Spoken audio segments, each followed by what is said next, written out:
Greetings, mortals. It is I, Zephlodwick, and I am here to talk to you about the solar system. The solar system is a very complicated and interesting place, full of a myriad host of planets, gas giant planets, dwarf planets, planetoids, asteroids, meteoroids, etc, etc, etc. And for years, people have struggled to keep them in their heads. Well, I am here. I am here with a definitive ranking of all of the major celestial bodies in the solar system based on A, their physical features, the features of the planet and how cool they are, and B, based off of the whichever character they are named for in Roman myth or Shakespeare, I guess. I will not be ranking the sun here, nor will I be ranking any of the trans-Neptunian objects aside from Pluto, partly because we don't have much data on them. I'm also going to be leaving out Pallas, Juno, Vesta, and many of the other asteroids in the belt that are large. I'm just going to be sticking strictly to planets, large moons, and dwarf planets that we have significant information on.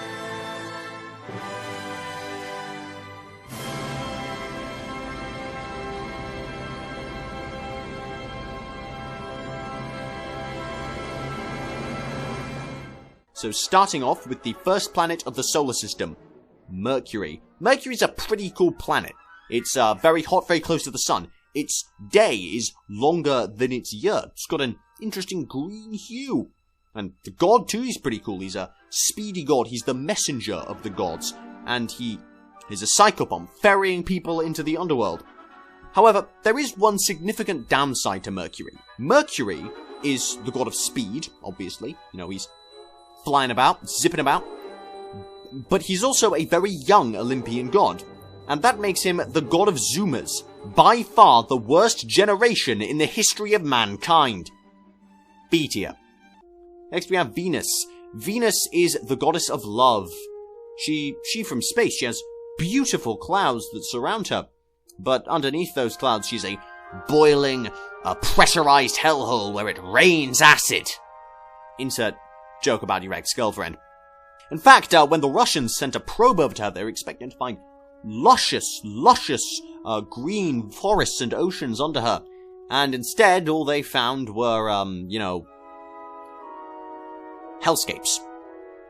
And the probe immediately went boom because it was so hot. A tier. Earth is the source of all life. Earth has very large liquid water oceans, which give it a blue color, as it also is full of diverse life forms that color its landmass as green. Now, I don't want to be self-indulgent here, but I'm gonna give the Earth an S tier because it is the source of all life and all known life and all human civilization. Next we have Earth's moon. Now, Earth's moon is rather unique.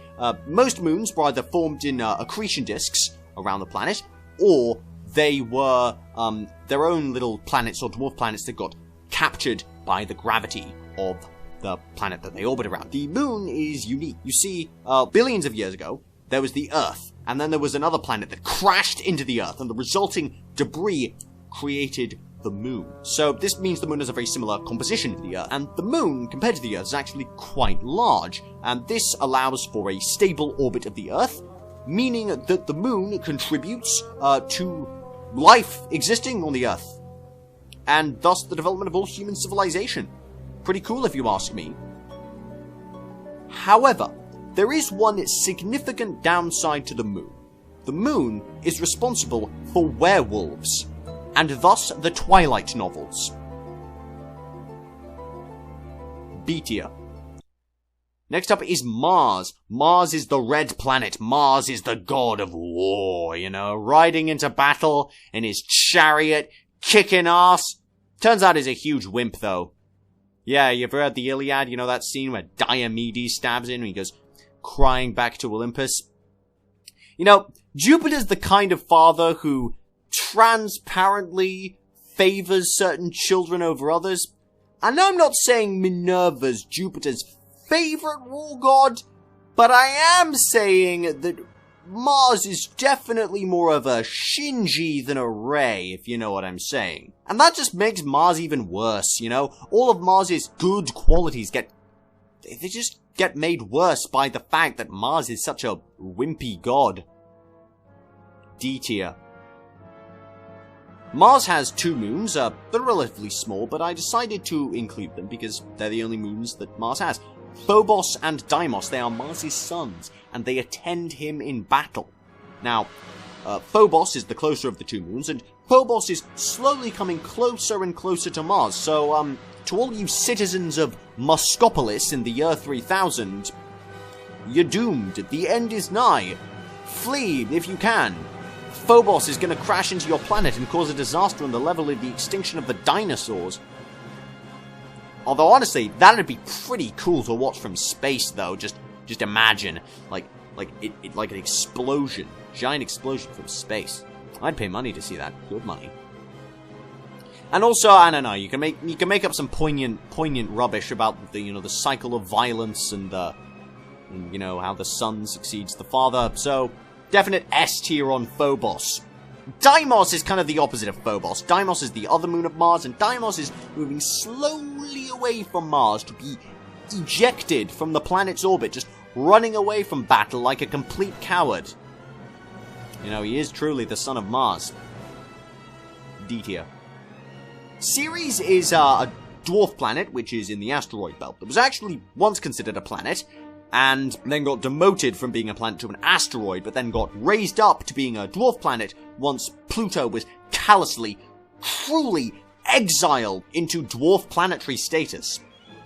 Ceres is agriculture, the god of growing things, and thus allows for human civilization to exist, And I like me some good bread, some good cereal crops. And of course, there's beer, alcohol brewed from grain, so I'm gonna give Ceres a B. Now, before we leave the inner solar system, move to the outer solar system, I am just gonna take a good sip of my tea.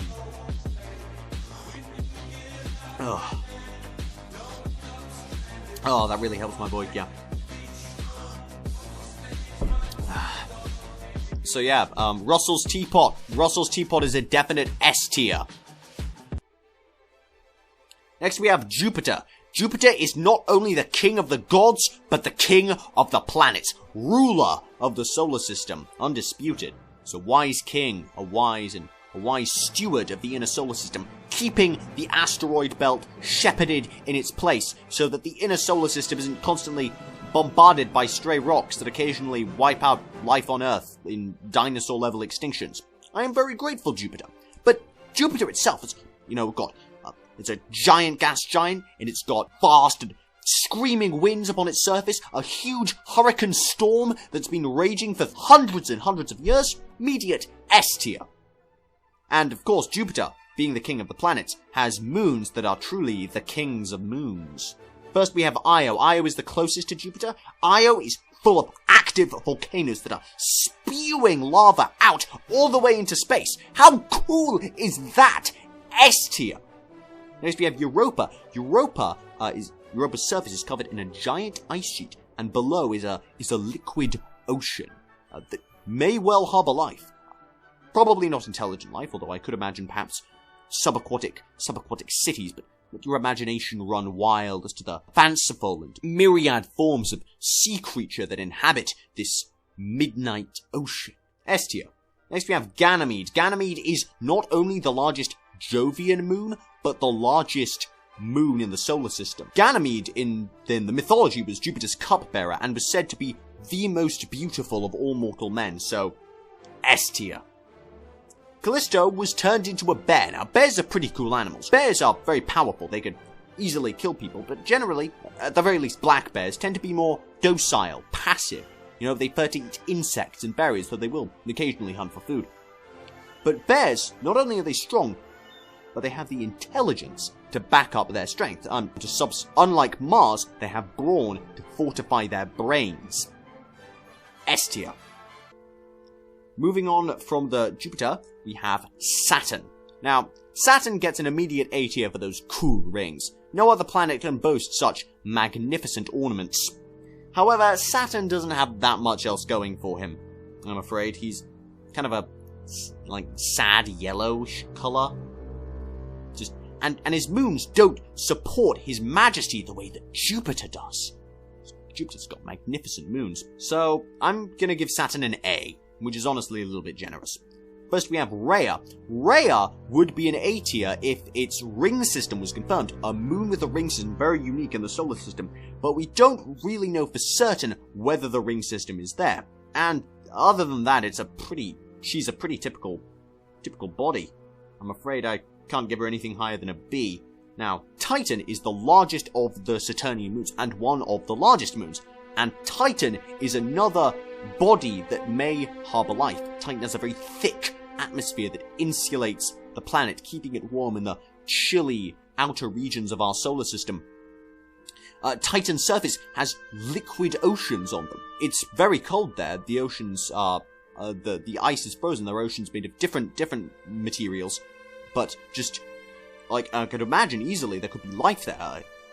We could send our astronauts down and they could see great herds of lumbering beasts, sea creatures cresting just above the surface, perhaps even great monolithic ruins or even civilizations at a primitive level. Again, let your imagination do the work. S tier. After Titan, we have Hyperion. Hyperion has an orbit that resonates with Titan, so they're sort of in sync with each other. However, that's all it's really got going for it. It's got this weird chaotic rotation, so it's just going on its orbit. It's also got like a weird porous, not very dense surface, so C tier. Next we have Iapetus. Iapetus, it's got like a weird yin-yang surface. One side's pure white, one side's pure black.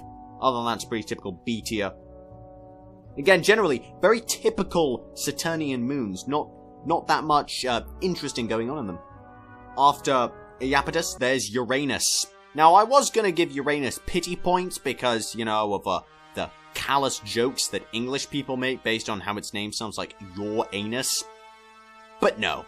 Uranus deserves the scorn. Uranus does have a nice ring system, but it's completely offset by the way that it's angled. I mean, the planet rotates on its side.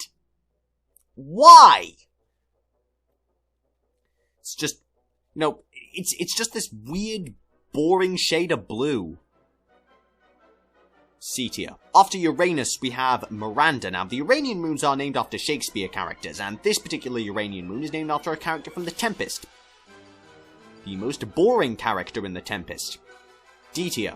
Next we have Ariel. Ariel's not named after the Little Mermaid character. Ariel, he's named after the character of Ariel from The Tempest, who not only one of the best characters in The Tempest, but probably like one of the best Shakespeare characters next to Hamlet. B tier just for that. Umbriel, boring. D tier. Next we have Titania. Titania is the queen of the Uranian moon. I would have given her an A tier, except she fell in love with a donkey.